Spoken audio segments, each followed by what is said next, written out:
Peace, HHDG. We are on another episode of HHDG Media, the podcast. And big shout out to everyone tuning in right now through our Facebook group, HHDG, as well as our YouTube channel. As always, this is possible through our company, HHDG Media Inc., which consists of Skelly Top, the Mayor, Rock Vader KB, T. Smith, and myself, Wiki. As you can see on our bottom banner, you can go check out our website, hhdgmedia.com, for upcoming music, written interviews that we also do, as well as upcoming events and our merch. For tonight, we have two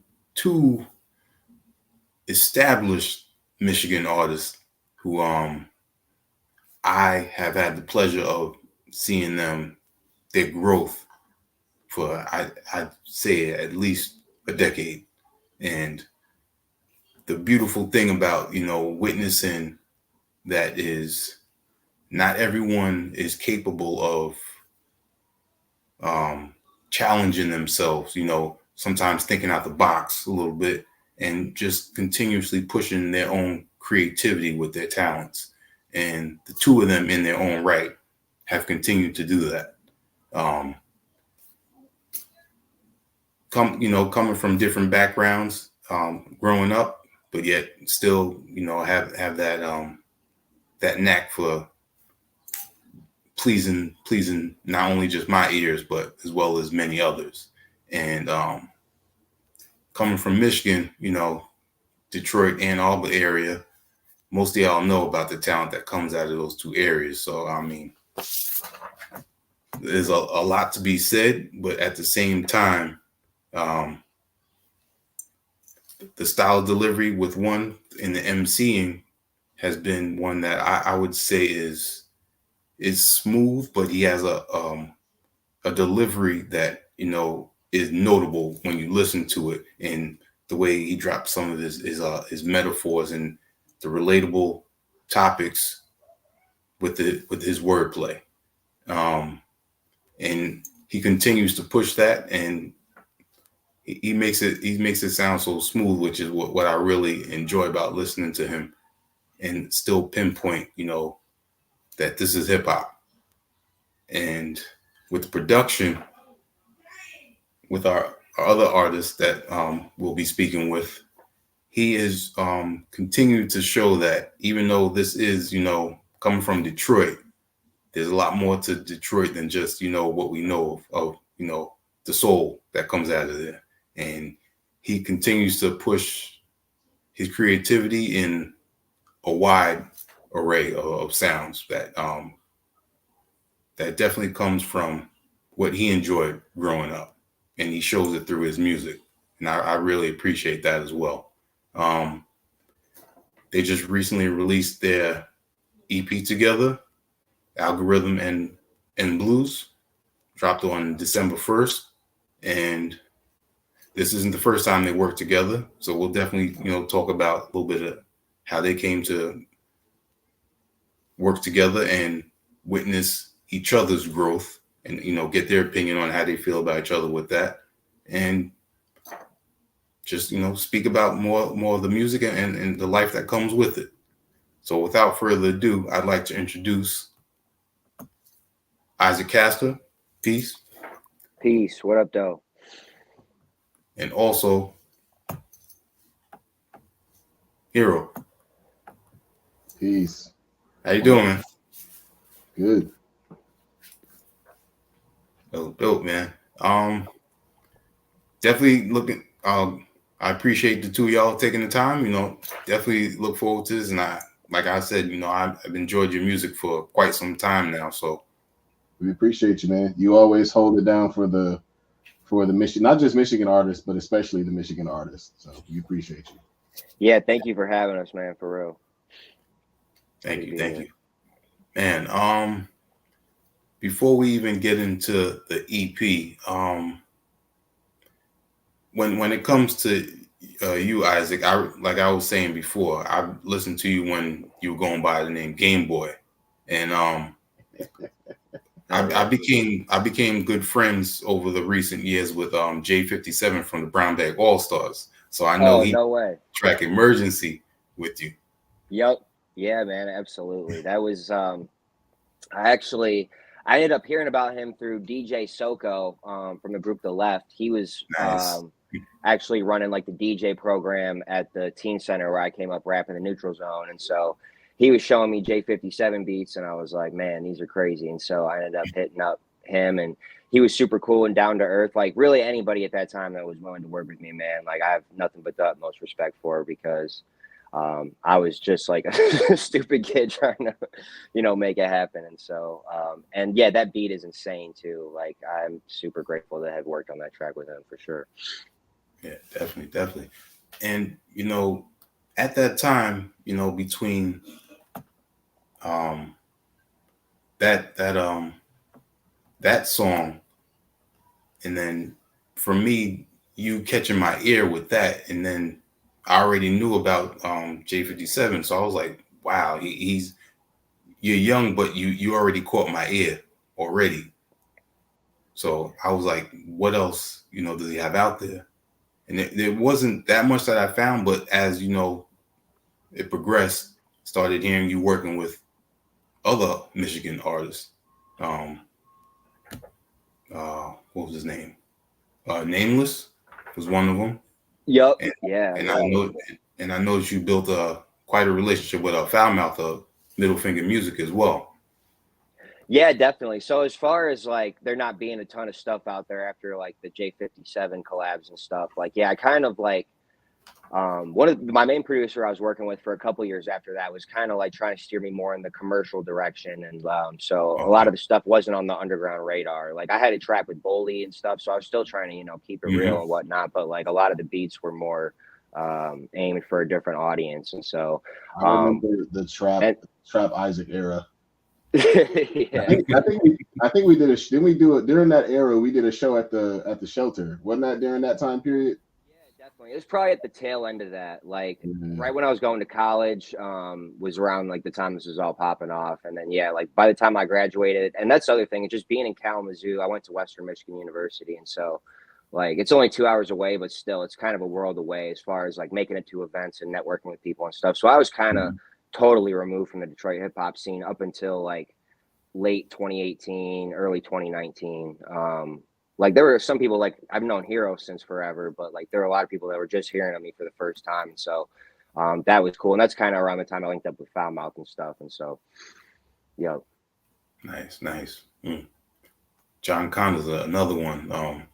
He's still on my radar to this day. And even though he hasn't been putting, not necessarily putting out music, but getting that promotion like he did before when he started working with Dre and everything. But I mean, the man still got the skills. So yeah, man. I met a ton of people kind of like right at the like right time. Like I've met him like probably a year-ish before he signed to Aftermath. My old homie Phil, who now works for Shinola, I think in their like creative department, like doing all their marketing activations and stuff. He's from Flint, and so he knew John Connor growing up, and then he booked us for the same show we were opening for. It's actually kind of crazy what the billing was, because like it was me opening, then like John Connor was kind of like the main direct support local opener, and then the two headliners were Pusha T, and then going on after Pusha T was that group Chitty Bang.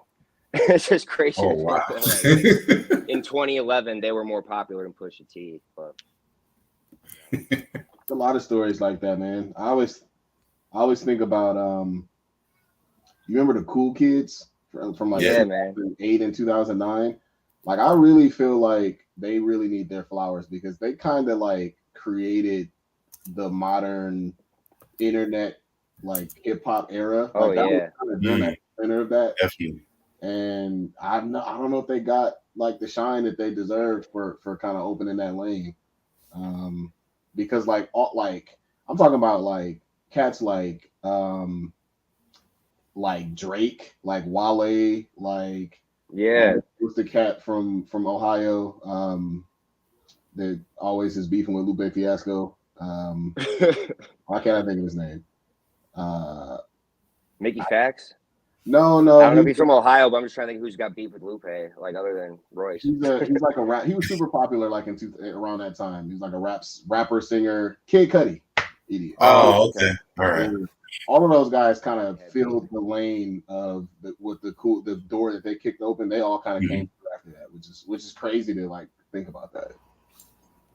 Yeah, they were super influential. I saw them at St. Andrews with the Clips, like 2009, I want to say. And like just seeing them on MTV, like they were so different from like all the other stuff that was getting played on like the music video morning block at that time. That was like the tail end of when they still played music videos, and like it was definitely super influential on me.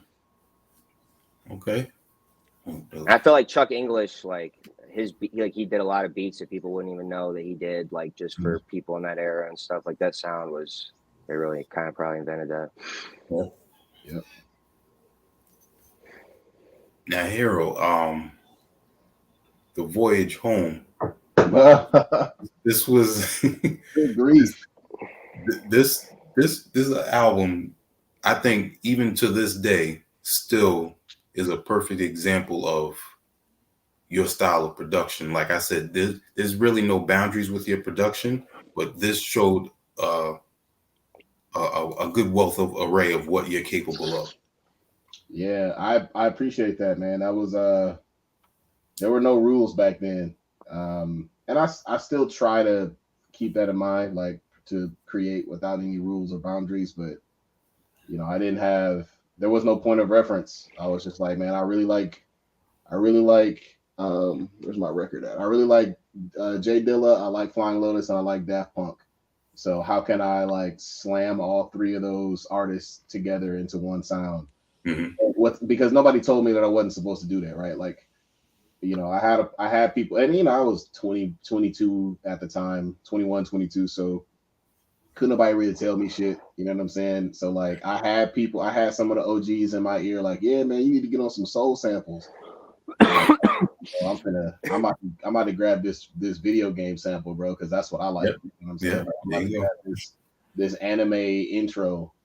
And I got to give myself a little bit of some flowers here, bro, because like a lot of the young cats are doing like the anime hip hop thing, bro. We was on that shit in like 15 years ago, bro. We was on that shit in like 2006, 2007. Like when I was in high school and college, like we were on that shit way back in the day. But yeah, like I had people kind of trying to direct me in sort of the same direction as what was expected of a lot of Detroit producers at that time, which was the soul samples, the boom bap,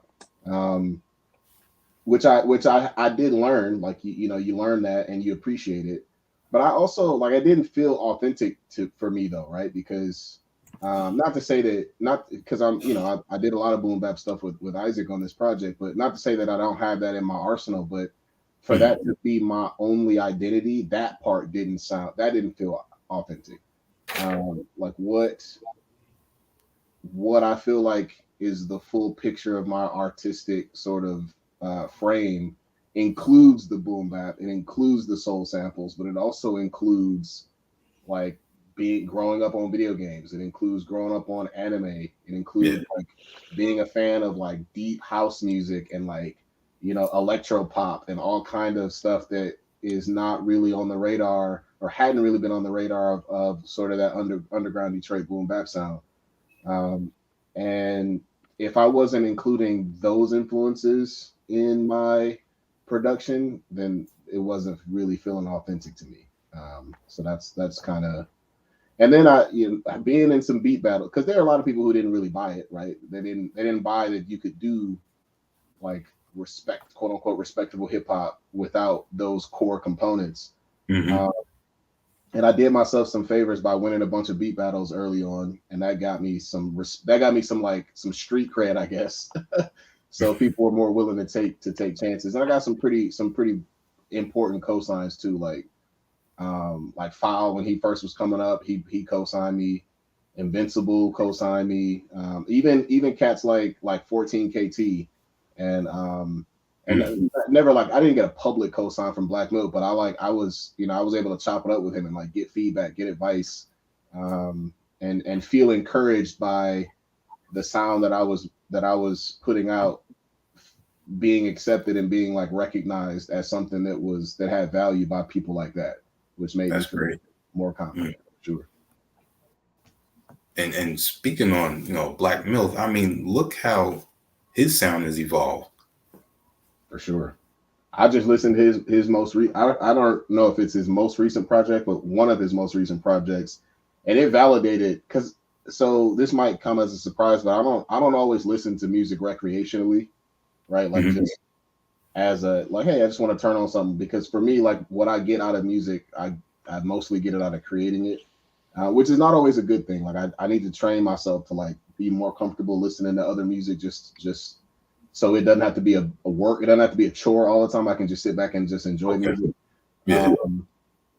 But when I did listen to one of Black Milk's records, one of his most latest ones, I was like, man, like this makes me feel validated for some of the ideas that I have in the future that kind of don't really sound like hip hop. So like, I wonder what that's going to feel like. And then when I heard Black Milk's, one of those, I think it was his most recent project, and it was like, there was some stuff on there that was without genre, and it made me really feel like, this is sort of a wave that could be interesting to explore. You know what I mean? Was that I'm trying to think. It might have been maybe Fever. I have to look at the album cover. It didn't. Okay. The name didn't stick. The album cover stuck in my mind though. I think the latest project he put out is called "Is Everybody Good?" ? Yeah, that's the last one. Yeah, I think that was it. Oh no, the one I'm thinking about is Fever. That is Fever. Oh, okay. Yeah. Because I recognize the album cover. I've not listened to the newest one yet, but I'm sure it's crazy. I'm sure it's like okay. Cool. Now, you touched on something that I talk about this all the time, because I've been watching anime for decades now myself, and the thing is, I don't know exactly when that turning point is, when it came like cool to watch anime, but I think Adult Swim and Toonami had a lot to do with that. But growing up watching it, and people always thinking that's that weirdo shit, and just seeing how it is now, it's just amazing. Hold on, I'm gonna tell y'all your listeners and viewers something that they might not know about Wiki. He is in. So me and the homie Novelist we have a podcast together, and he's in our Discord. And I don't think anybody in the Discord knows that he's an OG, but he be in there like dropping gems from like the 90s. Like, yo, he got and he because he's a professional, right? So every time he drops a gem of like a new comic that dropped, he'll put like the whole press release for the whole squad. So we really appreciate that. But yeah, for sure, bro. Like when I'm not quite OG status, but I'm Unk. I'm getting there. I'm Unk status now. So when I was coming up, like in the mid 2000s, was like when I was in high school, and late 2000s in college, anime was still very much a niche space. It was super niche.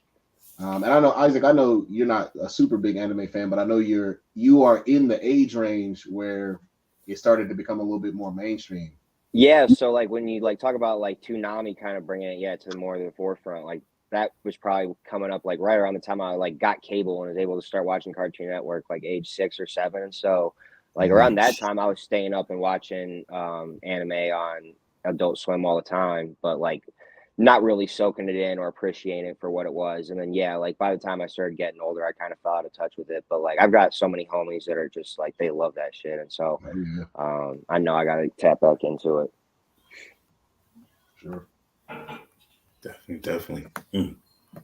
One Piece is the one everyone's been telling me to watch because it's just got like 1 million episodes, so you can just watch it forever. If you ain't started now, bro, don't even worry about it, man. It's over 1,000 episodes of that shit. Oh, trust me, I just be at the crib chilling there. I can get through that in a couple months. If you could binge it, go for it. I would say so. I'm gonna piss a lot of people off. I'm not a huge fan of One Piece. It didn't land for me. That's just me. Who the fuck cares what I think? You might like it, Isaac. I don't know. Yeah, I don't know either. Hmm. The other one people always tell me to watch is Naruto, but for some reason I just feel like I won't like it. Like, If you, I mean, it's Naruto is one of those shows that's like the quintessential shonen anime. So if you like that stuff, then you're gonna love Naruto. But if you don't like it, then you probably won't. Like, okay, well then maybe that would be a good litmus test. Then I'll maybe try that and see. Because like, very fuck what easy my one- preconceived notions. Like, it doesn't matter. Like, Hey, bro, if you don't like ninjas blowing fireballs and Yeah, you're not something gonna giant toads, then you no, I probably like that shit.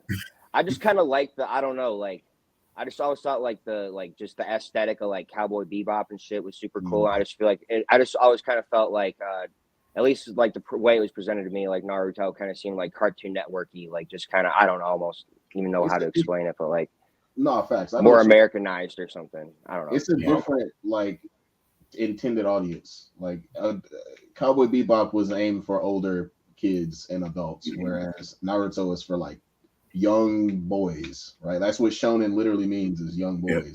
Oh, okay. Yeah, maybe it won't be for me then. But I mean, I do like fireballs and shit. So Attack on Titan, bro. That's a very easy place to start. oh, all right, bet I'll do that then.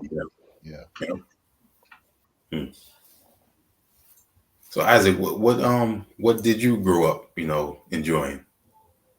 I mean, I guess like it was kind of like, I mean, the animation style was kind of definitely inspired by anime, I think, but I was like really into Pokemon for like most of my like childhood, like just like that's how most of my time was spent, but really just like Nintendo games in general, I would say I was really into that. I was really into drawing, just like coming up with my own characters and like making my own comic books and shit. I actually was a huge fan of Teen Titans when it came out in like 2003. So like, you know what I mean, shit like that. But I would say I started getting into hip hop like shortly after that too. So like once that kind of entered my world to like where like my dad had been playing it for me like even before then. So I was already a fan of it, but like when I could start using the internet and like start discovering stuff myself and like started hearing stuff on the radio, like that kind of took it to a new level. And so I know, after that, go ahead. No, I don't have anything to say. I was just saying, I know that I'm not running the interview, but I do have a question for you, Isaac. Talk about like what as a young, because you the style of, or like the lane of hip hop that you've attached yourself to, you are still probably one of the youngest people in that space, right? And definitely at the time that you came in, you were super duper young, and also white, which is that's a modifier. That's like a descriptor that's like important here. Yeah. Like, talk about like how unique that was for you to like arrive at. Man, I really fuck with this grimy ass Detroit hip hop shit. Like, how did you get there? Because it seemed like it wouldn't be automatic. You know what I mean? Yeah. I would say it's like hip hop my dad exposed me to. It was always like, I mean, it was like mainstream, but it was like still like pretty lyrical shit, like Tupac and Outkast and Jay-Z and like Slim Shady LP. And so like, I was living in Naperville, Illinois before I moved to Michigan in 2004. And my neighbor across the street, his name was Chris. He's a black dude, and he's probably like 5, 6. No, he's about 7 years older than me. But he was like my babysitter essentially. And like he started rapping, and then like after I moved to Michigan, he came here one day and was just like he came to visit and was working on a song, and he asked me to like recite one of the raps that he wrote. And then after that, I just like felt so cool. And then so like I've just kind of always been chasing that initial high, I think, of like thinking that I could do it. And then as far as like actually like stepping into the scene, like my mom heard about the Neutral Zone Teen Center in Ann Arbor when I was in 8th grade. And so I started going to there, the MC workshop, and like that was definitely like nerve-wracking the first few times, and not knowing people would think, but just at least the skills that I already refined at that point just from writing at home, and just like key style battling people on MySpace and shit like that for the past couple years before that. Like I had like already like they already thought I was dope, and so that was enough to keep me going. And then like you hit roadblocks from there, and a lot of people do give you shit. Like the first like big show I ever did was opening for Mac Miller at the Blind Pig. The 13-year anniversary was actually today, a couple days ago. I saw him post about it. But that was like, I did terrible at that show, and I had a lot of people say I did good, and I made a lot of fans from that show, but still, like, there was like a lot of string of like big opening acts. Like I kept getting big opening gigs in Ann Arbor, and never really like coming into my own as a performer yet, still seeming super nervous and not really having breath control down and shit, and that sort of thing. And so, I would say like most of the judgment kind of comes from people outside of the hip hop zone. Like when you tell people you're a rapper that don't know or give a fuck about rap at all, they like look at you a certain way. You just gotta learn to like not give a fuck about them because that's not your audience. So for sure. Well, you know how it goes. You know, you saying that, and then they say, "Oh, look at this little white kid. You know, he thinks he's Eminem and stuff like that." You know that always comes. Exactly.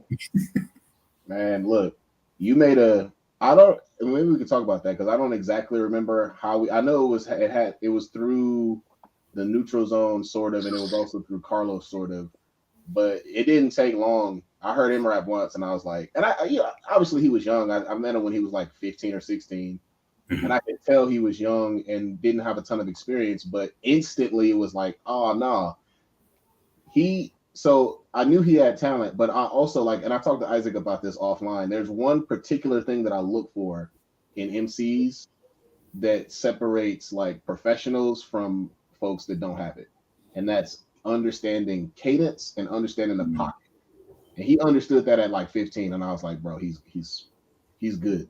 He's certified, bro. Like, he can only get better from here, right? Like, if you understand that cadence and understanding how to manipulate the pocket as a rapper, like either you can do that or you can't. And the folks that can't do that are not professional level rappers, in my opinion. Not yet, at least, until they learn how to do that. Like, to me, that's like the skill floor. Once you can understand that, you're good. And a lot of rappers don't get it until they're much older. He had it at 15, and I was like, all right, I'm good. I'm sold. Let's work. Whatever you want, let's do it.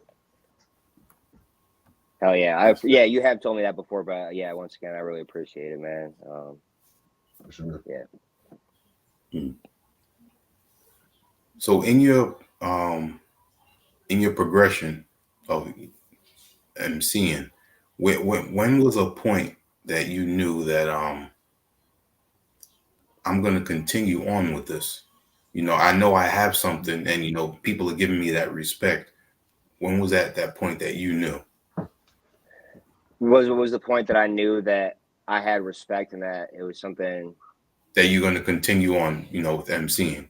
I would say probably that turning point was like, around like middle school, going to the Neutral Zone and just like seeing people in the real actual world like react positively and stuff. Like, it probably wasn't like that long after around the time Hir-O heard me. Like, I remember hearing one of his joints with Das the Artist that he had LO5 on, and just like being blown away by the beat and like being like, man, I gotta get in contact with this dude immediately.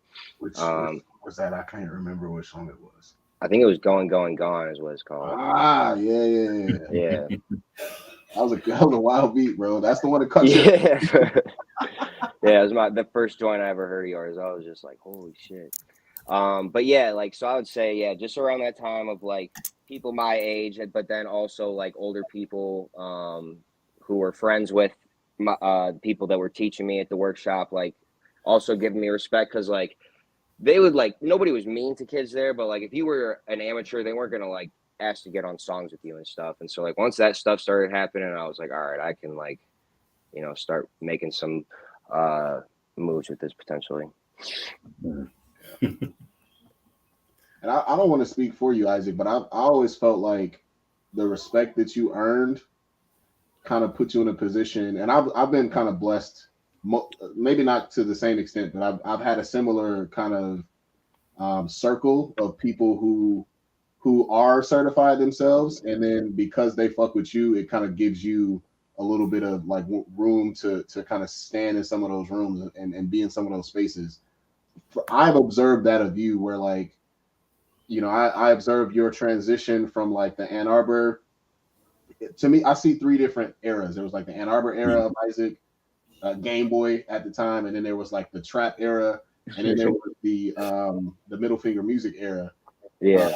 And that the transition from each era to the next seemed like super, maybe not seamless, but it was like, yeah, like for like this makes sense, and he's got people around him that's going to make this work for him for sure.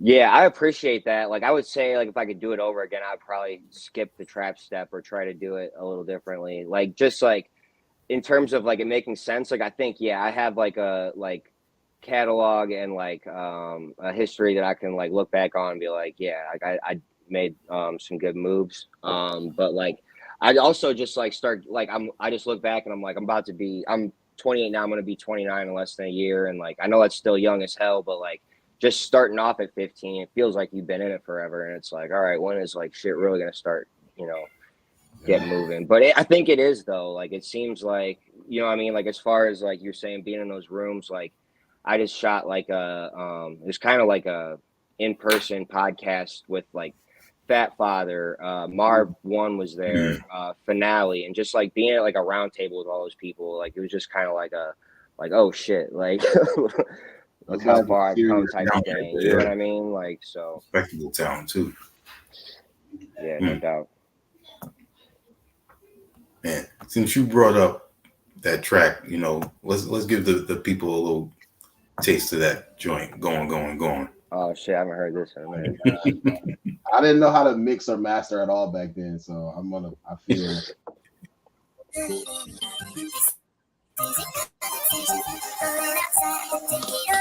yeah. I'm going ahead. I'm gonna go ahead. Yeah, I'm gonna city in the whole wide world. Say nah, I'm from the city in the Midwest, best city in the whole wide world. Say nah, I'm from the city in the Midwest, best city in the whole wide world. Hey, city in the world. Hey, city in the whole wide.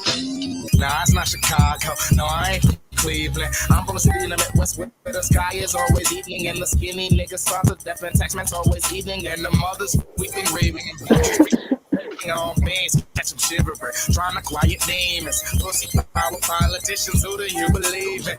We say fuck the police, so we feel like even Stevens, but they don't want to bail us out because they can bail out G. And of course, I'm ride with no license and a tight band with 7 niggas packed in the back. A couple little white men, a couple white kids I can fight before the night ends. Got a light, man, alright, guess we alright. Then this is for my niggas and families who lost their life. Yeah, this is for the children and babies that's like the fight. Yeah, and this for my city in the Midwest, the people forgot to write. Yeah, but know my city ain't pretty, but that's how niggas like it.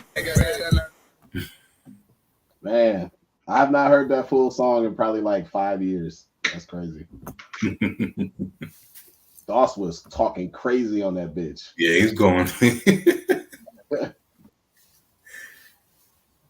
That's man. That's a nice little stroll down memory lane.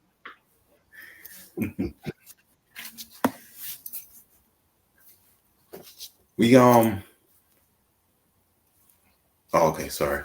Hir-O, when it comes to your production, I've heard some of your beat sets. How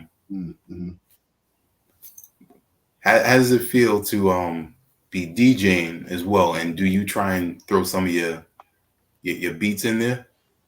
So I actually don't DJ in the traditional sense really at all, right? So because I got great respect for turntablists, right? Like the cats that really have turntable tech. So I would not call myself a DJ. Like I got too much respect for that craft. Shout out to Isaac. Shout out to what's DJ Cataclysmic from Tree City. Yeah, he might be my favorite DJ ever in terms of just like straight like skill behind the turntables. I remember him being super awesome back then. Yeah, he's a beast. Yeah. But like with my beat sets, so I've done like a couple of like where I would sort of, I don't know, I feel like this is super disrespectful to like real DJs because since I don't have turntables and I don't really have that skill set, I would just sort of like put together mixes of this stuff. But when I do live shows these days, it's like pretty much always just all my beats. And I use Ableton to just do kind of like live manipulation. I actually, again, being blessed, man, I've been able to talk to some really awesome people. I actually got to watch. I had a show with Doc Illingsworth, bro. I had a show with Doc Illingsworth and Shigeto, which are two of the greatest producers in like Michigan history, like two of the best producers in the world. And I'm just like, this was like baby Hir-O, bro. So they're doing their thing. That we're all, there's a picture of me and Doc together, and Shigeto's not in the picture, but it was from that same show. I'm setting up my little computer, and they got all kind of fucking twist the knob here and goddamn press a button and fucking flip a switch. I'm like, what are they like? It just completely blew my mind. And I just got to sit back and watch. Like I straight up asked Shigeto politely, like as he was performing, like, can I just like observe what was going on? He was super cool. And he was like live launching his beats in Ableton and like doing all these effects, and like nothing was pre-planned. It was all just off the top.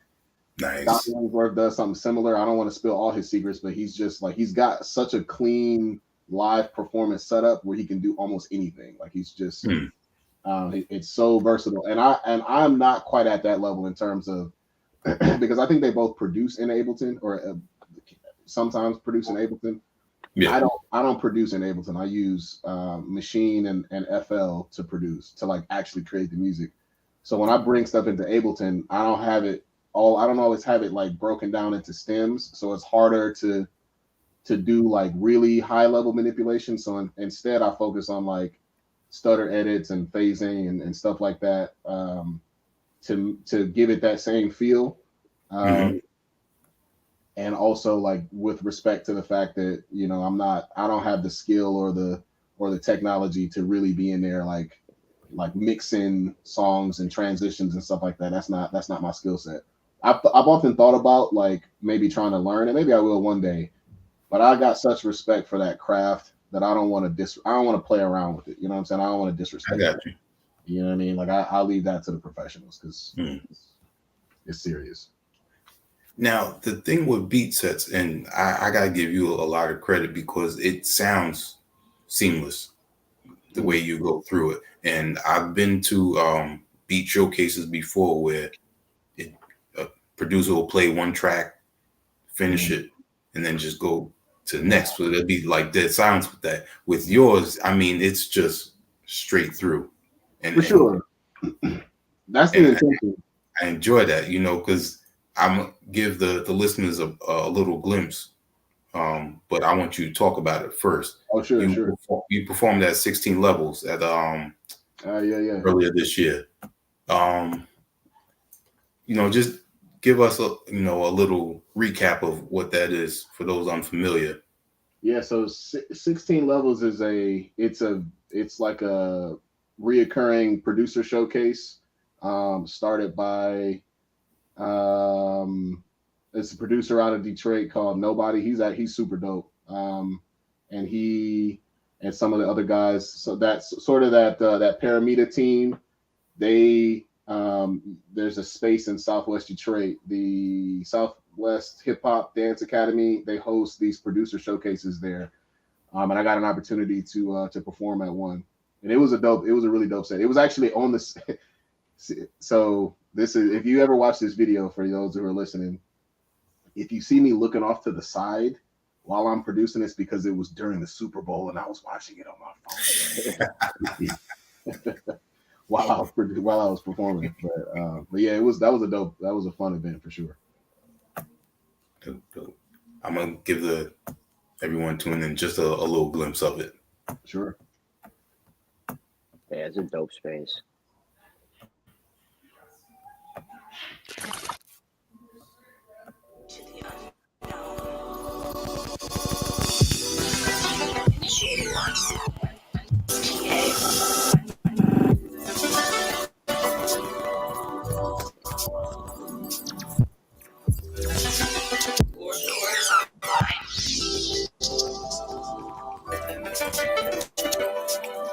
Inertial down there is just stable. Deflector shields are holding. Setting a course for the Maximum warp.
Yeah. I'm gonna be honest with you, I played that so much, man. Oh yeah. I appreciate that, man.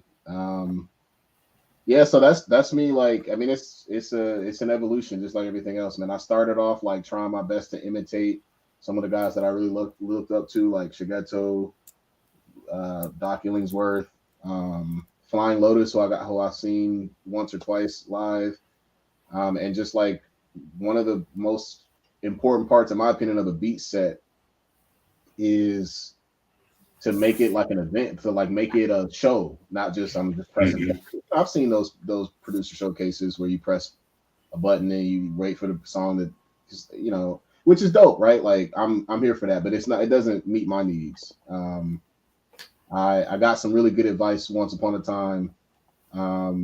Steve Ellison, before he was super famous as Flying Lotus, I just happened to hit him up on Facebook, like, yo, bro, can you give me some feedback for beat battles? And he responded. He was like, yeah, just don't waste any time. And I was like, you know what? That's brilliant. And so like so with the beat, even though it's not a beat battle, a beat set is a similar type of thing where you really want to show folks what you got. Right. So don't waste time. Like make it dynamic, make it up, have ebbs and flows. And so what I was doing there was I have the set kind of planned out, and I link different effects to different pads, and that's my opportunity to actually do something live. That's my opportunity to perform, you know, my quote unquote instrument is being able to manipulate the sounds, since I'm not able to you know, create the music live per se. And it started off just me trying to emulate and like trying to get close, approximate like what some of these other folks are doing. And then as I started to get better at it, I realized like, wait, this is a pretty unique beats, like live set style. Like I don't really see a lot of people doing this. So I decided to stick with it and see if I could kind of make it my own. That's dope. And you got to tell me about your tag, the Welcome Back Hir-O. Oh yeah. Yeah, so the story, actually, since you referenced Voyage Home, that's actually the origin of it. I think, let me think, this has been so long ago. The first track on Voyage Home is, so I'm a big Star Trek fan, as you can tell, there's Star Trek stuff behind me. And I always like this idea of the computer, you know, anytime Picard had to give a command, he would say, computer, you know, the replicator, Earl Grey hot, right? Like, you know, the computer will respond to you. And so that's the computer voice. The Welcome Back Hir-O is the computer voice. So, right, like literally the story that I had in my head when I made the first Voyage Home record was me walking into a spaceship, and that first song is supposed to represent the spaceship, and the ship's computer is telling me "Welcome back, Hir-O," as I board the spaceship. That's how that started. That's dope. Yeah, that's so awesome. I never told you that, Isaac. I think you probably have. Honestly, that's probably what I pictured in my head the first time I heard it too. Like, you kind of nailed the imagery. Yeah. With that one. Gotta give a big shout out to Leif Erickson tuning in. Dog, what up, Doe? That's my guy, man. Yep, me too. He said he's past due doing some music with the two of y'all. Oh, for sure, bro. Yeah, man. Just let me know anytime, bro. I got you. Dope. Now, Isaac, I was asking about that turning point in your MCing career.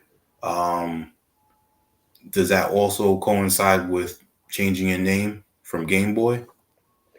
No, I would say the name change came a couple years into it. And I had like various people throughout that time period kind of suggest to me like you should go by your real name. Like, number one, if like things did start to take off, like I'd probably get sued by Nintendo. So that was the one thing. And then like I just like, it kind of seemed like it was kind of a name that went well with like my little kid rapper gimmick I had going. And like I was also pointed out to me like at a certain point, like that's like, I mean, obviously there's like Big Boy and shit like that, but like it just kind of seemed like it was something I should probably get out ahead of. And so I chose to do it. I wasn't sure about it. Like I think it is a cool name and stuff. And I don't necessarily like, I don't know. I feel like sometimes I feel like just going by my regular name is a little bit boring. And also like then it's just like attached like to like, you know what I mean? Like if I have a job interview, like it's my real name. Like, you know what I mean? It's just like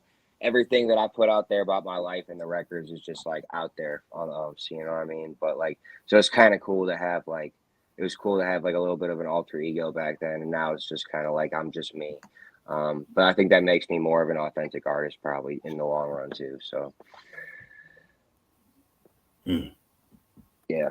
What was the first official song that the two of you released together? Good question. It might have been something on one of my records, right? I think it was on the Mellow Orange album you did. Yeah, on Emissary. Officer. That Officer's joint. Yeah.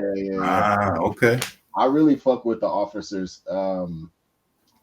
I fucked with the concept. It was like, so again, the whole Hir-O instrumental album like universe is within the context of a spaceship, right?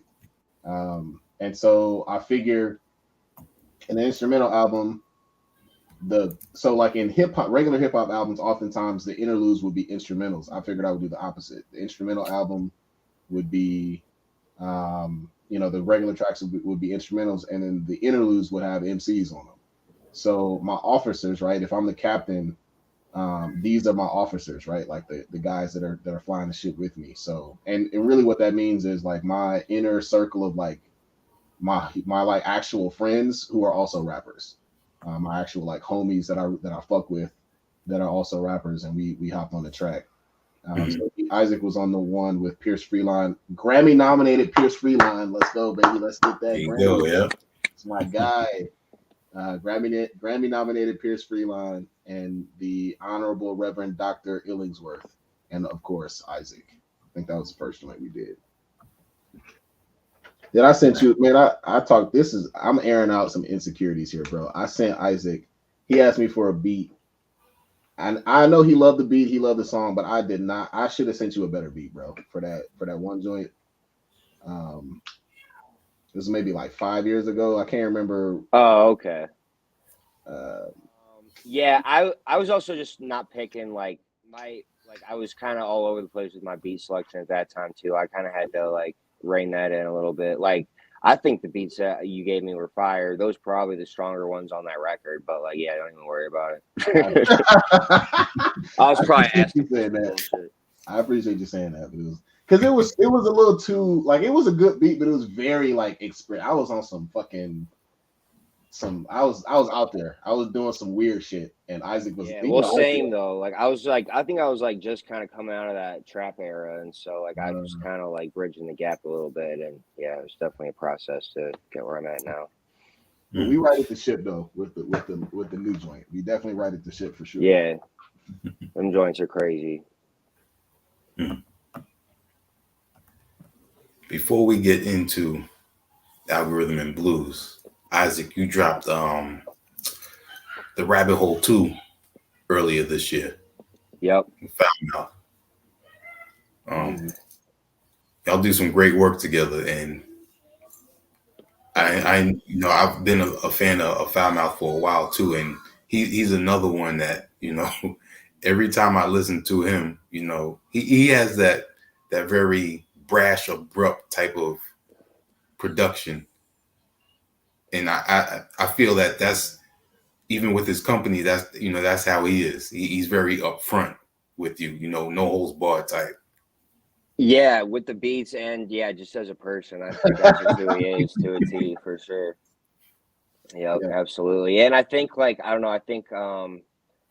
like just my voice can be kind of like raspy sometimes, and like I don't know, I'm not maybe quite as outspoken as him, but I don't know. I just think our styles are a good match for sure. That's why I like after we did that first one, like I just wanted to keep that going and do another one, and we'll definitely do some more stuff in the future. We probably have enough like just in the stash to put out an EP. So we'll see. Maybe I'll do that later this year, but yeah, definitely I love working with him. Foulmouth also deserves flowers as one of like he kind of had a slow rise to prominence, but like as it stands today, like Foulmouth is one of our great producers in and not even just in Detroit, but like generally, that's all over the world want to work with Foulmouth. Like, he really like dedicating himself to that sound of this like really, really grimy, like soulful, like oatmeal ass hip hop where it's like the good stuff, right? Like and I don't mean that in a bad way. I mean it's like pure. Yeah, he's one of the best that we have in our art at that shit, and he really deserves. I think he gets the flowers, but like I want to make sure he gets them for sure. He's really elite out here. Definitely. And before we talk about the EP, I just want to give the people a little visual of the music video, Admitted. Bet.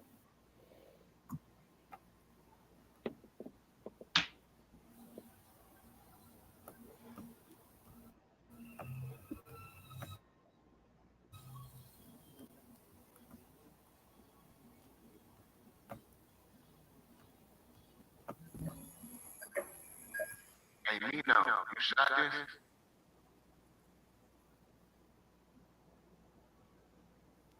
I don't know if I've seen this video before. This shit was fire. Oh, yes, I have. No, this shit cold.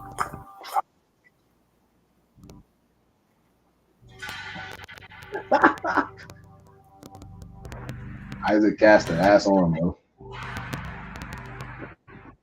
Yeah, shout out to the homie Mino. We didn't script this at all. We just like pulled up. I found like a big ass pothole at this like abandoned plant. I was like, oh, there's the rabbit hole right there. There's the plot.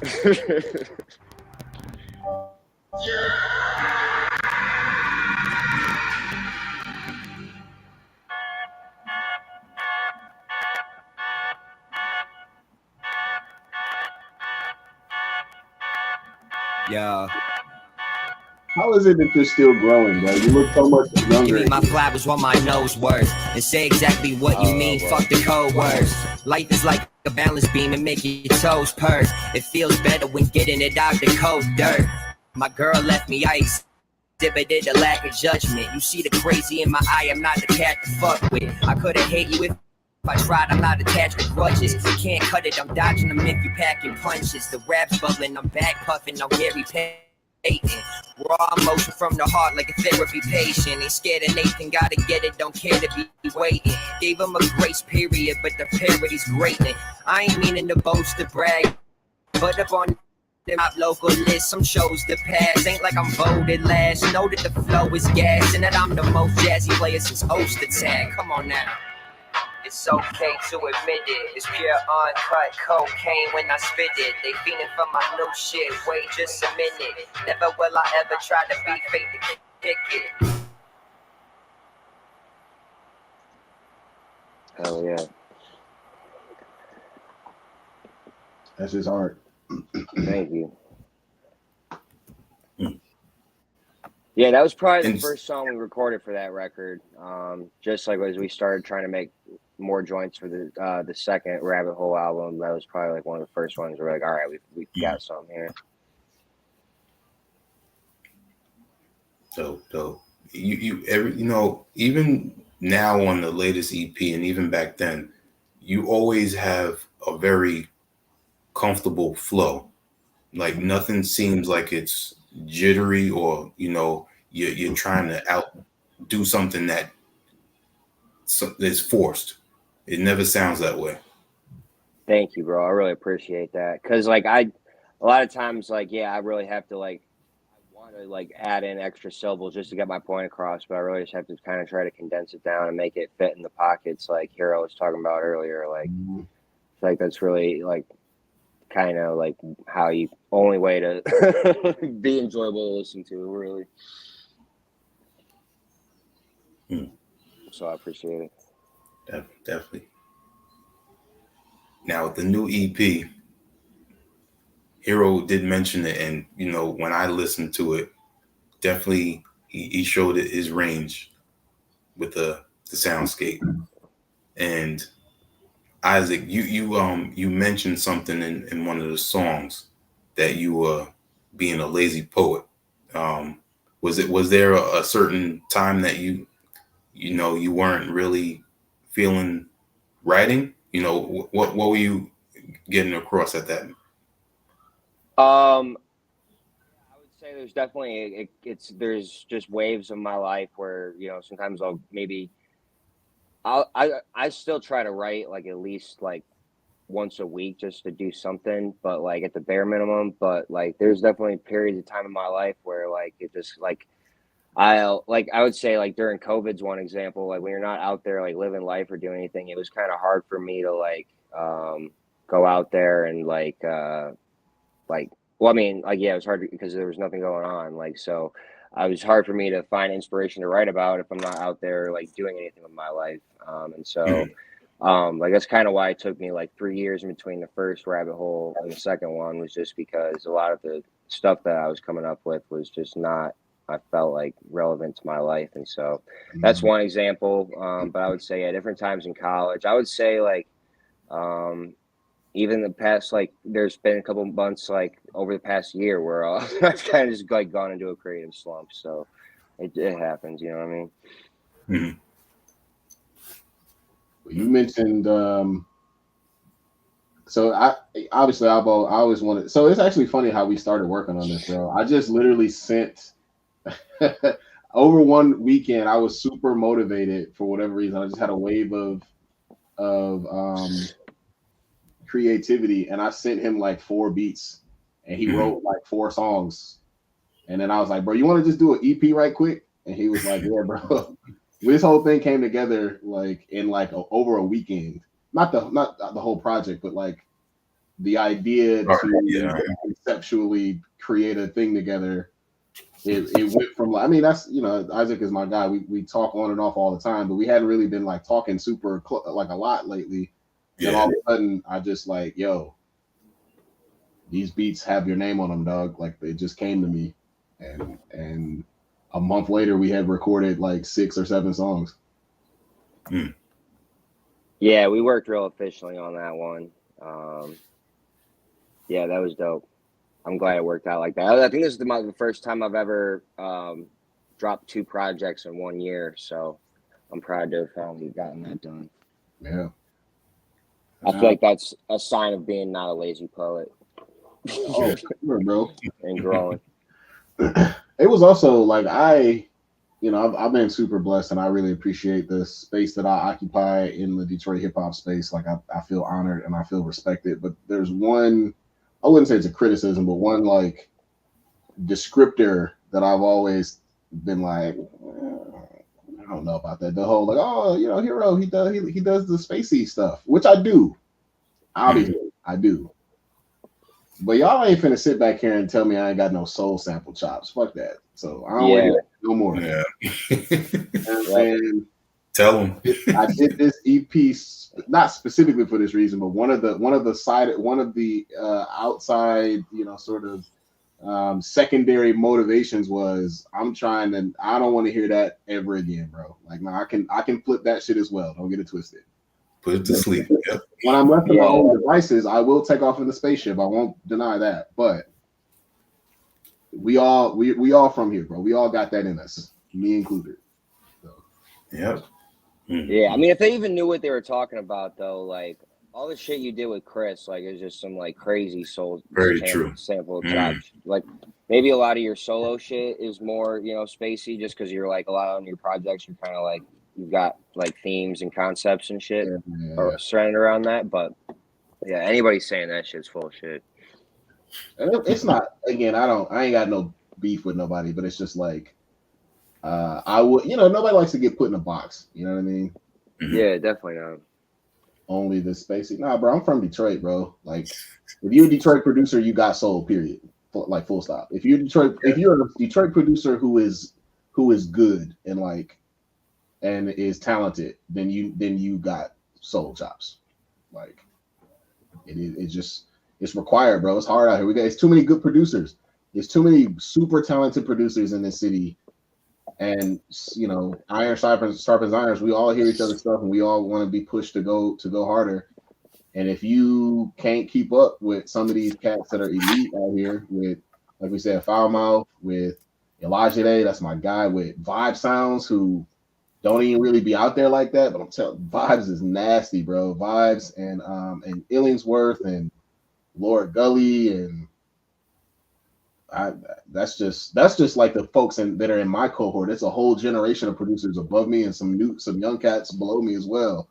This is a really Detroit, LA, New York, in terms of like a producer space.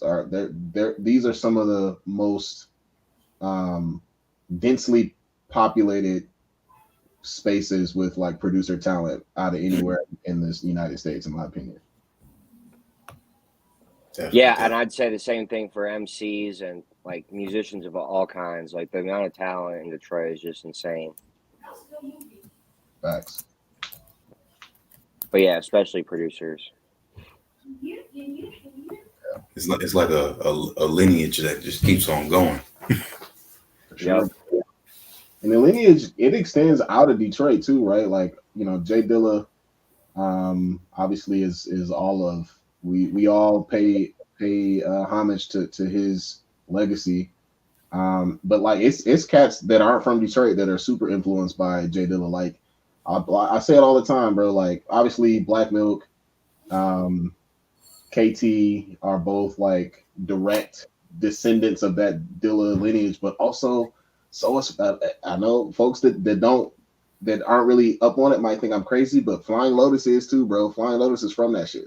If you listen to his like early stuff and like what's really happening like inside of some of the crazy shit that he does, I mean, it's really heavily influenced by that sound.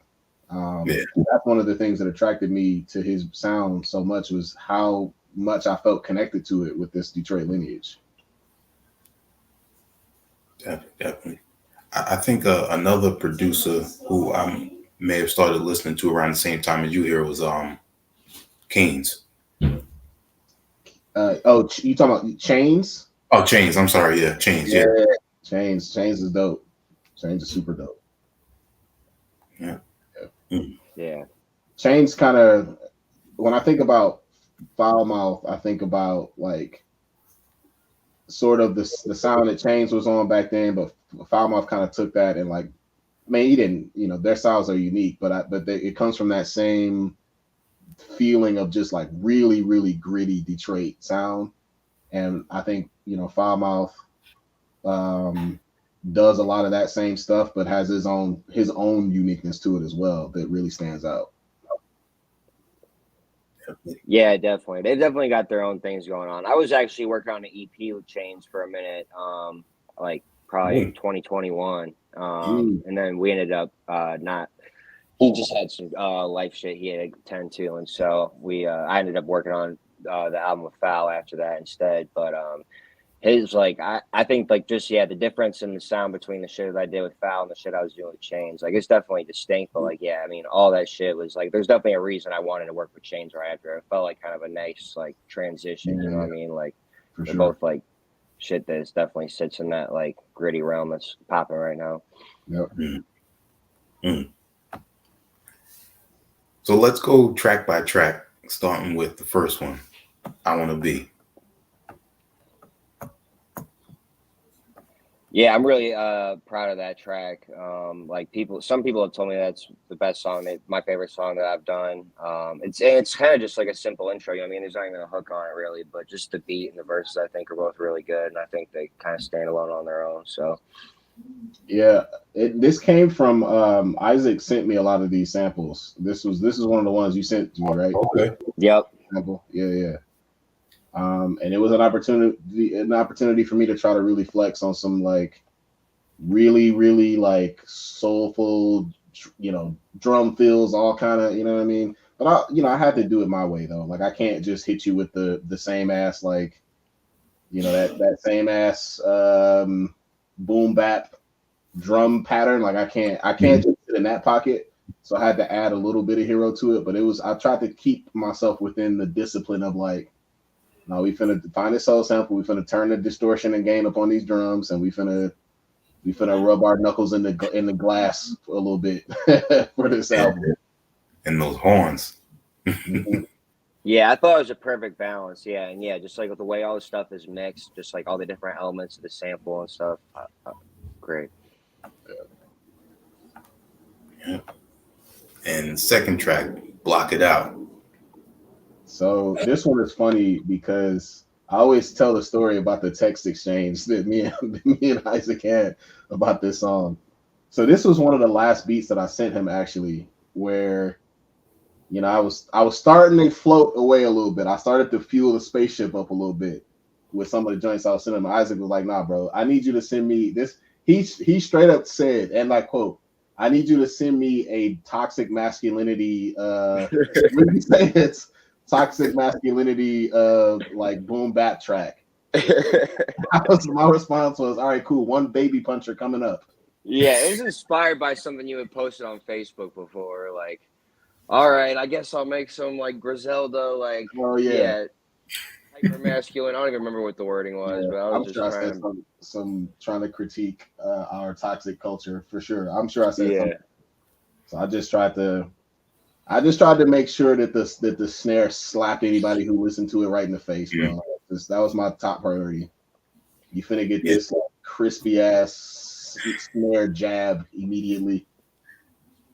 And the sample was crazy too. That was a hell of a. Did you send me that sample, or did I find that one? I think I might. You found that one. I think the only samples that I sent you that we actually ended up using were the intro, I Wanna Be. I think Kicking was the only other one. Yeah. That's a funny story. We'll wait till we get to that one. People. That's another one that has gotten a really good response, I think, because like I think there's a portion of my fan base have been like, "Yo, I really like you like rapping on these faster tempos," because like Foul like pretty much never goes above like 85 BPM. Like it's pretty much all like 80 and below, and like I really like sitting in that lane, but I also like trying something new and like kind of like making some more upbeat type shit, and so. But there's also people that like that shit from me, and so that's like definitely probably the slowest joint on there, but also I think one that a lot of people dig for that reason. Yeah, I think this is the track where I think you were flexing the most on, Isaac. Oh yeah, for sure. Yeah, I was definitely talking some shit on there. Yeah. Trying to be toxic. Track 3, Looney Bin. Yeah, that's my favorite beat on this record is Looney Bin. So the origin story of you actually were did you see the origin of this because it happened in the Swordcast Discord? Yes, I saw it. Yeah. So one of our homies in the Discord challenged me, or I might have been talking shit. I talk a lot of crazy shit in there, and I said something like, I could sample anything, anything can be sampled, blah blah blah blah. And somebody was like, you should sample some death metal, and I was like, fuck it, bring that shit. And so he sent me this song by the Black Dahlia, or is that either that's the Murder of the Black Dahlia? I think is the name of the song by a group. I can't remember the name of the group, but I think that's the name of the band. Is that's the name of the band? Okay, yeah, Black Dahlia Murder. Okay, and they're from Detroit, right? Yeah. I had this grand vision of like trying to contact the guitar player of that group and like having like play live guitar on that. We didn't have enough time to pull it off, but like in a perfect world, that's probably what I would have tried to do. But yeah, man, crazy. That was my favorite. And also I coached Isaac on some out of his comfort zone hook because it was my idea because there's a little bit of auto tune on there, like at the, you know what I'm saying, like at the back, the under vocals. And so I was like, bro, like just trust me, bro. Like I need you to try to sing this. And shout out to Isaac, bro. He did it and it sounded great. Yeah, I think that's probably my favorite song on the album. Like, yeah, the beat's probably my favorite, but then also like I just really like how that mix on the hook turned out. Yeah. And then a lot of people have gravitated to that song too. Like it's all metaphorical. Like I've never really like instituted or anything, to be honest, but like it was just kind of like a expression of like my mind state that I was trying to express throughout the song, and it's a lot of people have floated to it for that reason, I think. And so I keep saying like this is my favorite song, but like like when people ask me what my favorite song on the EP is, it's like kind of hard for me to even narrow it down. Like I all like them for different reasons, but that's like my favorite one, like the most enjoyable to listen to, I think. Like if I had like a critique of myself as probably the main ones as an artist I have would be like just like don't have a lot of melody in my stuff, and I feel like that's what a lot of people look for in music. And so I'm not ashamed to use a little bit of auto-tune to get me there, like as long as it sounds good in the end. Like it works. Yeah, I'm not out here trying to be American Idol. I just want to make good sounding shit. Also, literally everybody uses auto-tune. Like I'm tired of the myth that it's some like tool. Like people use that shit. People use it on stuff that's not even vocal sometimes. Yeah. But yeah, you can like even like The Weeknd is a great singer, but you can even hear it on a lot of his stuff. Like 100%. Yeah. Now, before we go to the next track, Hir-O, you were saying that you put Isaac, out of his comfort zone. What was really the most challenging part of that? I don't know. Maybe I shouldn't speak for him. I don't know if it was out of his comfort zone, but I asked him to do a thing that he doesn't usually do, which is like use, like I wouldn't quite call it singing, but like using melody in your delivery. Right. And I asked him like, are you like it wasn't something that I did. I got the impression that it wasn't something he was used to. I asked him first, like, do you want to, let's try something crazy right quick. And he was down. He was immediately down.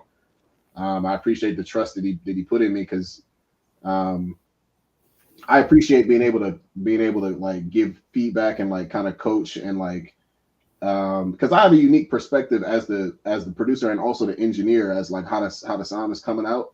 And this is a tricky thing because if you don't have a relationship with the rapper, it's sometimes not your place to try to do some of that direction.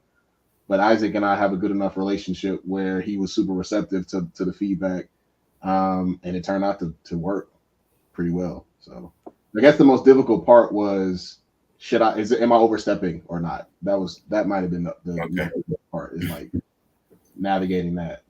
So how did you receive it, Isaac? Like I appreciate you like being cautious about it, because some people might take it the wrong way, but for me personally, like I want to have somebody coach me up on that type of shit, because it's not really something that I'm great at doing myself. And like a lot of producers can like give me pointers on certain like rap delivery type things, but not a lot of people know how to like work you through like pitch and like fucking doing a couple different takes a few different ways and then like blending them all together and that sort of thing. So yeah, I appreciate you doing that for sure. Yeah. Whatever it takes to get the best end result, you know what I mean? Track 4, Zap Zone, featuring Novelist. Go ahead, Isaac. Yeah, I think this is a beat. Yeah, that you had. This is probably like one of the first beats you had sent me. Then I just I had some of the bars originally that I was just like kind of looking for a placement for. But then those just fit the track really well. And then I think we knew we wanted to get like one guest rapper on there, and then that was just one that kind of made sense to do it with. And then I think we both thought the Novelist would sound good on there, and so he knocked it out of the park. Yeah, I really like the hook on there. The first draft we did of it was kind of funny. Like, like I was really feeling the beat, and then Hir-O was like, "Man, I don't think this beat's all the way there yet." And he sent me like a new version of the song with some like the synths added and stuff. And like I was like, "Man, I don't know about that. Like, I think we should just keep hip hop." But like people, like that's the thing. Like I saw somebody comment. I forget who it was, but somebody called that synth line.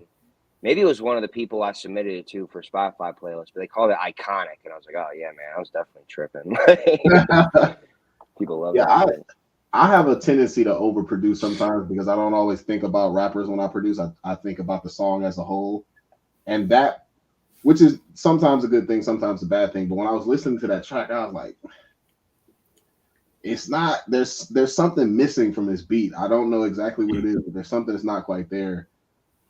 Because it needed some drama. It needed a little bit of like some stakes. And when I added the synth line and I added I added a live bass too. It's actually two different live basses.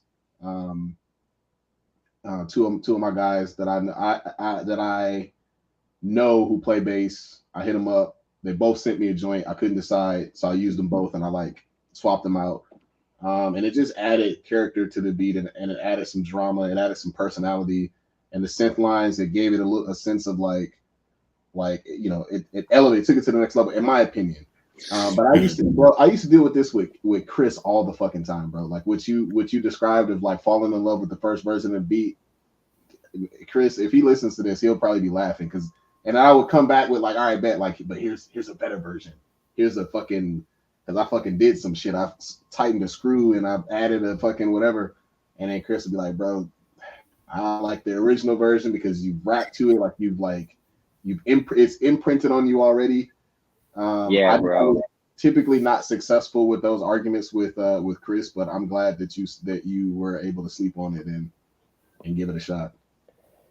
Yeah, I've always got to like kind of check myself on that because I'm not a producer or an engineer at all, and so like I've really got to like listen to it in various. Like I think I went for a run one morning and listened to it through my AirPods, and I was like, it gave me a new like, because like my speakers I have here in my like tiny apartment are shitty, so like first time I probably listened to it on those, I probably wasn't even getting the full scope of the sound, but like yeah, I go through that shit with Foul, and like sometimes like I'll record on other producers' beats like that he's friends with, like a Pigpen beat or something, and he'll record it and he'll throw the mix on there and be like, I threw this like extra synth line on there. I'm like, man, but I didn't. That's not what I had been listening to for the past 2 weeks that I love. Like, it sounds foreign to me, and so. But I just gotta like get over that shit and just like try to have an open mind about what sounds good, really.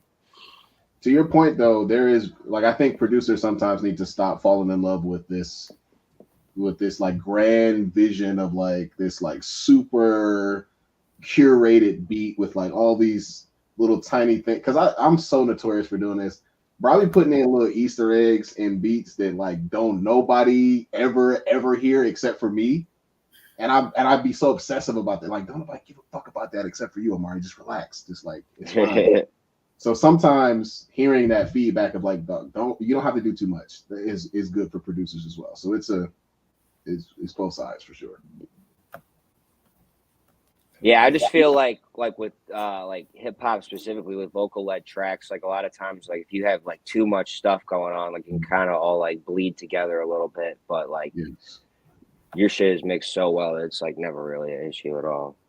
I appreciate that. It's a work in progress. But to your point though about leaving space for the MC, you know who does that super fucking well, and I've learned a lot from him. And as like a peer is Elijah Day. His ability to work, because he does. I mean, his beats are not like they are complex in the sense that there's a ton of stuff going on, but he really puts a lot of focus on his cadence and on his like rhythms. He reminds me of James Brown almost, and you know that the scene off the James Brown biopic where he identifies, you know, every instrument is a drum. Elijah does that with his production, where like the percussion is more than just the drum; it's also the bass line and the keys. Everything is in a polyrhythm, and it allows him to have a really complex sound without mucking up the track with a bunch of synths and spacey shit, which I sometimes do. So like learning how to give space for the vocal frequencies to occupy that while still getting your producer shit off. Like I gotta give props to Elijah for helping me figure that out. Definitely.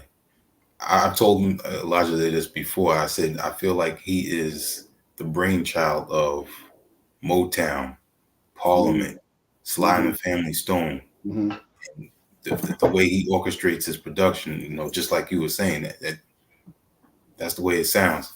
Yeah, no doubt. Track 5, Kicking. So there's another funny text exchange between Isaac and I. So I made this beat, and for whatever reason, I was Isaac and I are both Pistons fans, and it's a tough time for Pistons fans right now. But we're both big Pistons fans, and for whatever reason, I named this beat Gigi Datome, which is a Italian power or small forward that the Pistons signed like 4 years ago. We all thought he was going to be really, really good. He turned out to be a bum. And Isaac texted me back. He was like, "So what does this mean? This beat is trash or what?" Nah, bro. It's just Italian sounding. Yeah.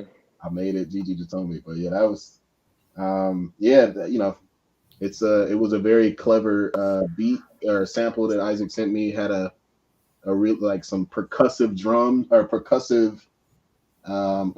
rhythmic horns, which was really easy to kind of chop around.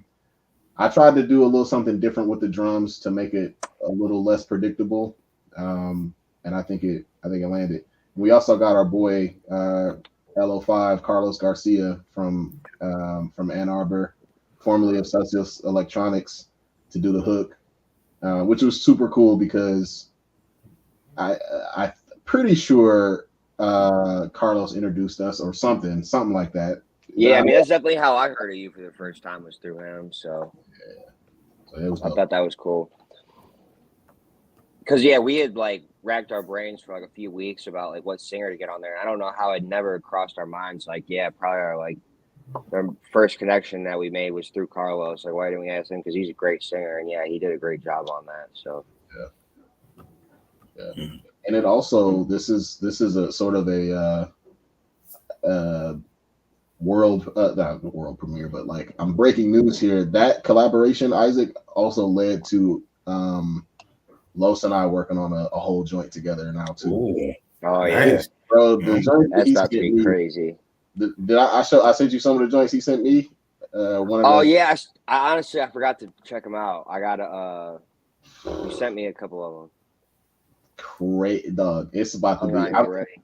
Yeah, no, I'm very excited about this. It's gonna be dope. Look forward to that. When the track Kicking started, felt like this was Hir-O expressing his enthusiasm for video games as well, because the way it sounded, it is very Final Fantasy, isn't it? Mm-hmm. Yeah. It's actually not a video game sample, believe it or not, but I can hear that now that you mention it. Yeah, I think all the samples I tried to send him were just stuff that I could hear him flipping, and that's probably a big part of it was just that vibe. There's honestly, man, there's some, and you probably tried to flip a lot of them already, but even just games like Super Smash Bros. There's just so many fire instrumentals that we could probably make some dope shit with. But you probably already touched most of them. Maybe not most, but there's definitely I've stuck my hand in plenty of video game soundtracks. That's for sure. There's a lot out there. Oh, yeah. So much. Track 6, Detonate. One of my favorites. Yeah. I just sent this one. I don't really remember the story behind this. I remember we needed one more joint. I had a synth and some big drums and a spacey pad, and I threw them bitches together and tried not to overdo it, but I don't know if there's like a real special story behind that one. But I other than it being the last joint, and it kind of, we were already in like a pretty good rhythm, and so that last one came together pretty easily. Yeah, I think that's really the only story is that we just knew we needed one more joint. Yeah, I think it just it fell right into place kind of as like a good outro. Just the way the like hook goes kind of and stuff, and just the vibe of the beat, so it worked out well. I called the original beat was called Dreamcast because the pad synth reminds me of the Dreamcast startup sound. Was my favorite. That was my favorite system back in the day. As we said on the podcast 1,000 times, we fuck with the with the Dreamcast. Yeah, I actually never owned a Dreamcast. I probably maybe played it once or twice, but that was the shit, bro. I missed out. Yeah, it was dope.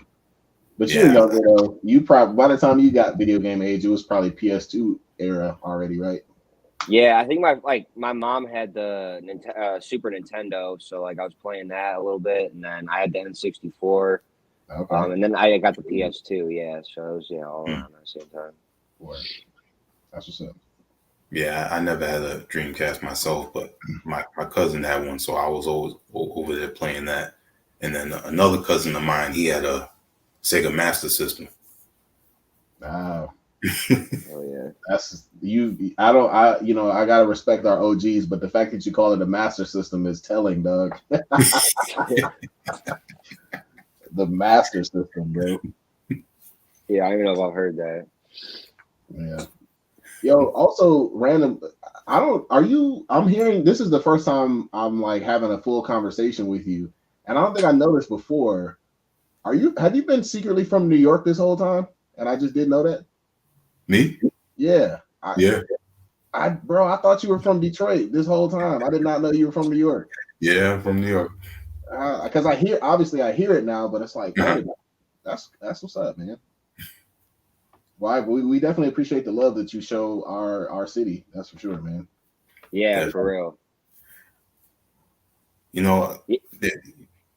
Coming up listening to so much music from my parents, my father is more of a he listened to hip hop growing up as well, but he was more of a how would I say? He liked more the hard hitting type of music, and my mother more of the Sade jazz type of music. And as my father's gotten older, now he listens to a lot more classical music as well. Mm-hmm. But all that mixed together, and then growing up in New York, there was a certain time where the majority of the music I listened to was from the tri-state area. But as probably teenage years, you started hearing other music that I enjoyed, and then you mentioned in video game samples and stuff like that. There would be certain glimpses of it from other regions, so you start listening to other music and appreciating it. So just expanded from there. That's cool. That's super cool, man. Now, for those who are not familiar, being that Hir-O is a Daft Punk fan, can you show us your custom helmet? Oh,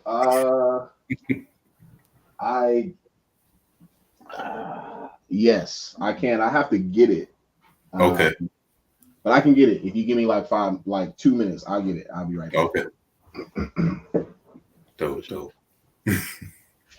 Oh yeah, that thing is awesome. Yeah. Mm-hmm. Yeah, him and Novelist played the Rabbit Hole 2 release party that we did earlier this year. and they were like the set like right before mine, and yeah, he came out on stage and did like a little mini beat set, started off with that thing on. It was so dope. Amazing, man. When he first showed, I was like, what? Mm-hmm. So while he's looking for that, tell us what it was like to open for Kool Keith last month. It was super crazy. It was a really good show. It was Thanksgiving weekend, so I wasn't really sure what to expect with turnout, but it was the same day as the Michigan-Ohio State football game in Ann Arbor, and Michigan had won. So I think there were a lot of people in good spirits because of that, and so it was a really good turnout, all things considered. And me and Hir-O did the whole EP front to back. Nice. And yeah, it was really awesome. It was kind of like a good, like, mini unofficial release party. That was kind of like where I was able to first like launch the CDs and kind of tell people like, hey, I've got these like kind of promotional CDs on deck if you want one. Thank you for getting one of those, by the way. I just seen that. Welcome out. Definitely had to support that. And then yeah, Kool Keith killed it. He was yeah, just super awesome. Did like a ton of songs I wanted him to play, and it was good to see him live finally. So yeah, here's the Hir-O helmet. Oh man, that's crazy. Amazing, Inspired by Daft Punk, obviously. I actually did part of the show wearing this. Me and Novelist did a show, and then I decided that it's better off just being a prop and just putting it on the stage when I perform, because trying to breathe and see out this mug, tough. Yeah, but I was just telling him how awesome it was though when you wore it at my release party. Like it was just really cool vibe, unexpected. Like, oh shit. Oh, is that what I wore it? Was that your with me? Yeah, you did wear it there. I don't know if that's what you were thinking of, but I think so. That was the first time I saw it. I don't even know if I can put this on with my hair right now. There we go. Yeah, I can't barely see y'all, bro. So that's fire though. It's cool. It's cool for the photo op, but maybe not for the actual performance.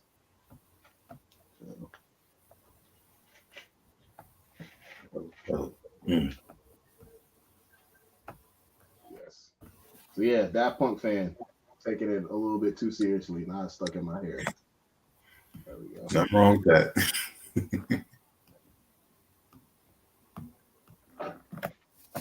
Mm-hmm. Man, so I definitely appreciate the two of y'all taking this time, speak about the EP, the work that y'all done in the past, and as always, definitely let us know what else is in the store. After you, Isaac. I would say next up for me is probably going to be the album that I'm doing with Lord Gully. Probably have that done probably by the time it gets warm out in the summertime, hopefully, if I, keep my current work rate trajectory. I would say might drop another EP with Foul Mouth sometime next year. And then also I think me and Hir-O were talking about maybe doing a full-length follow-up at some point too. So absolutely. For that. So I was working on an instrumental project that now I think is turning into a collaboration between me and the LO5. I think that's what that's looking like.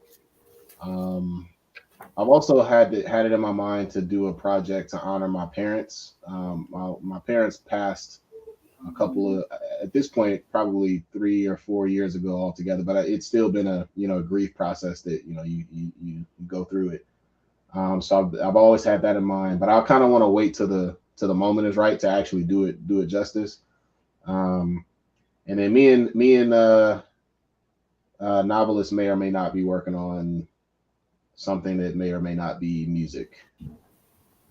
We get together and we hang out, and sometimes we work on stuff.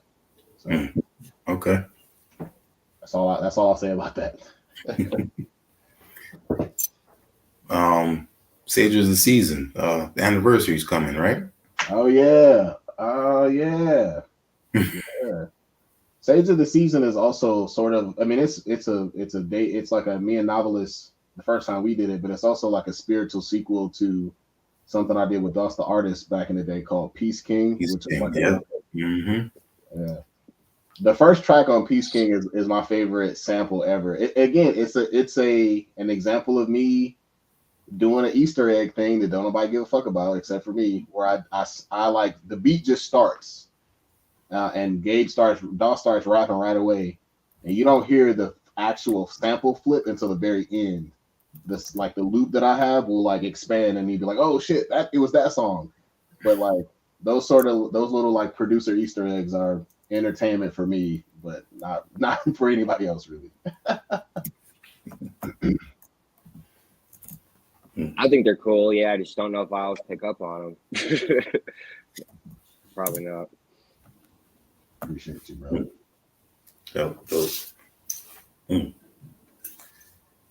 Aside from that, outside of music, how's everything going? I know that Isaac is a pet lover. Yeah, I got my cats. I've been wondering if they're gonna jump up on my lap the whole time I've been sitting here, but they haven't so far. They're doing good. Yeah, I've just been working. I've been trying to work on getting back into shape and getting back in the gym and that sort of thing. And so, yeah, Isaac came to my house was shooting up air balls, bro. We gotta get you back in the gym. Yeah, no doubt. Yeah, I gotta get back in that kind of gym. Did I really shoot an air ball? I didn't think I. No, I'm just kidding. I thought. Oh, okay, but. Nah, damn. No, I'm just kidding. Yeah, likewise, bro. I'm working. I think speaking of animals, my dog just ran past at 1,000 miles an hour a second ago, and then he went back upstairs. Working, bro. Going to Disney World, going on a vacation soon. Just being an adult. One of the cool things about being an adult is that, and not having music be your only source of income, gives me a little bit of autonomy in like what I choose to work on and like how I choose to work on it, which is cool. The other part is that the downside is that there's a whole other career that I have, which sometimes makes it hard to get into creativity mode. But it's a balance that I'm comfortable with. So right, yeah. I'm sure you know this better than we do. You've been there. You've been living it. Definitely, yeah. Again, Hir-O, Isaac Castor, Algorithm now, also on CD. Put the link in the bio, in the comments. Everyone go check that out. Support, spread the word. Won't be disappointed. We appreciate you, man. This is awesome. Thank you for having us on. Absolutely. Yeah, thank you, bro, for real. Thank you. And give you shout outs and where they can also reach out to you. That's a good question. Where can you find me? Just Google Hir-O, HIR-O. My SoundCloud is 7,000 years old, so it's not a whole lot on there. I will be releasing new music and old music, remaster old music on Spotify in the next year. So like, I don't know. I was thinking that I might do like a remastered version of Voyage Home, but not every single song. Like maybe like 6 of them or so. Also a remastered version of Emissary. Putting that on Spotify, because a lot of those songs, like if you weren't there for them, like you can't really find them that in very many places anymore. So yeah, my Instagram, Hir-O Beats. Yeah, just I'm out here. I'm gonna try my best to be more active and have my music more available in the coming year. So yeah, I would say the same thing for me. Just Google my name, or the link down there with the hyperlink to the new EP. That'll probably point you in the right direction. Yeah, I'm on SoundCloud too. The new project's on there, but yeah, mine's pretty much outdated. But like Bandcamp, Spotify, YouTube, all that. Mostly post 2020 music. I might re-upload some of my older stuff at a later date, but yeah, I signed up with somebody for some publishing stuff, and like I just didn't feel like going through the process of doing that with all my old music, of registering and getting the splits from every single person on every old song. Like if it's not even music that I'm super proud of or music that people are checking for, I just said fuck it. I'm just gonna start as a new artist with the rabbit hole one. So, Yeah. but if you look hard enough, there's definitely old shit out there floating around still too. So, Definitely. And we spoke about this before we went live. Shout out to NJ the AK. You mentioned it. Rest in peace to Amp Fiddler. R.I.P. Amp Fiddler. Facts, bro. Yeah, I was. I mentioned before we started, I had the opportunity to meet him a few times, and each time I spoke to him, humble isn't even the word, man. Like you would have never guessed that he's one of our greatest musicians ever. He was super approachable, super cool, and just like the ancestor of any Detroit producer, any Detroit jazz player, any Detroit funk player. Like we all got to give it up to Amp Fiddler. Facts, absolutely, man. Rest in peace. Yep, he's the one that introduced Q-Tip to Jay Dilla as well, which kind of was probably the starting point of introducing Jay Dilla to the rest of the world. So, just unbelievable. Yeah. And with that being said, once again, this is one of the beauties of music, networking with people that are genuine and see something in others.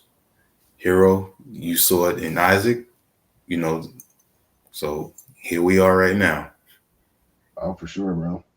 Yeah, man. And I tell him this all the time, but I want to make sure he hears it again, bro. Like Isaac is a personal friend and also like in my like tightest inner circle of like music connections from day one. I've been locked in with him since he was like 15 or 16. And I'm honored to have the opportunity to work on a proper project with him, and there's definitely more to come. So yeah, likewise, man. It's an honor and something I've always wanted to do. So I'm glad that we finally got it done. Definitely gonna continue to try to push it to the world in the coming months because I think, yeah, just musically, it's really a strong project and it deserves to be heard. So yeah, go check that out. Yes, indeed. And on that note right there, we're going to say peace. See ya. Peace out, y'all. Have a good night.